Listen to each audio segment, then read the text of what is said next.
नमस्कार मित्रों, नमस्कार आप सबको मेरा नमस्कार। मेरा नाम अश्विन वैद्य है। आज आपको एक अच्छी बातें सुनाने जा रहा हूँ। नए नए शहरों में तुझको नए नए बोझ मिलेंगे। नए नए शहरों में तुझको नए नए बोझ मिलेंगे। नए नए अफसाने होंगे, नए नए से लोग मिलेंगे।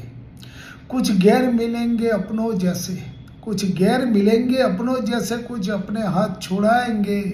कैसे इन गुमनाम भीड़ में प्रीतम तुझको खोज मिलेंगे।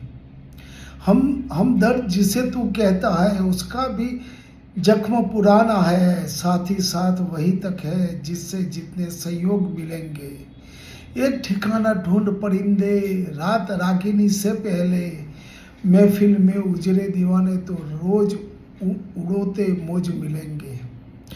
भला बुरा कहकर उसको खुद को इतना दर्द ना दे, मट मैले तालाबों में ही खिलते हुए सरोज मिलेंगे। तुम परदेसी वो अनजान इश्क की कैसे बात करे, आते जाते राह में तुझको कौन सा वो हर रोज मिलेंगे। Thank you, thank you, thank you.